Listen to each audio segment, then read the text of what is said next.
ఎందుకు చెప్పనా? చెప్పండి. పిచ్చోళ్ళ గురించి వినటమే గాని లైవ్‌లో అంటాడు గదా! అలాగా ఏం మాట్లాడతావమ్మా? హ్మ్. నువ్వు ఈ మధ్య అంటున్నావు. కాదు తల్లి. దాదాపు 20 ఏళ్ల నుంచి. నా కళ్ళతో చూసానమ్మా. అయి గోదావరి గొర్రెలు. నాకు బాగా గుర్తు. ఒక ఓకే. ట్రక్కు డ్రైవరు నాకు ఏదో కారులో నన్ను డ్రాప్ చేస్తున్నాడు. రాత్రి 10, 11 ఆ టైమమ్మా. వాడు ఆ ట్రక్కు వేరే డ్రైవర్‌లో గొర్రెలుంటే వాళ్ళందరిని యేసుకుంటూ ఉంటాడు. నేను కలిసినప్పుడు అవన్నీ చెప్తుంటాడు. హ్మ్. వాడు నాకు కారు తోలుతున్నాడు. రాజు. తోలుతుంటే ఆహ్, ఆళ్ళు నడిచొస్తున్నారమ్మా రాత్రి 11, 10:30 ఏమో. నడిచొస్తున్నారు. హ్మ్. ఎవర్రా వాళ్ళు? అయ్యప్పలా? లేపోతే భవానీయా? లేపోతే అని అడిగా. కాదు గురుగారు పీస్‌మాల. దానికి మళ్ళీ పాదయాత్ర. ఓకే. ఆ! మొన్న చూసావమ్మా? 2 ఆ!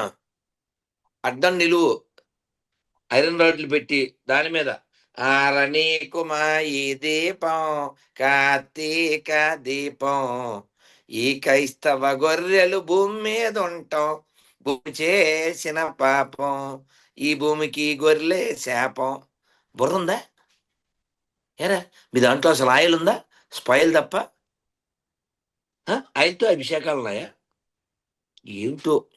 నేనేమంటా అంటే, ఇక్కడున్న వాటిని ఎవరిని బాధ పెట్టొద్దా? సార్ శాలిమరాజు గారు, ఈ మాట ఎవరికి చెప్పాలి మీరు? ఆ! ఈ కాపీ పేస్ట్ గాళ్ళకి గదా చెప్పాలి మీరు. ఆ!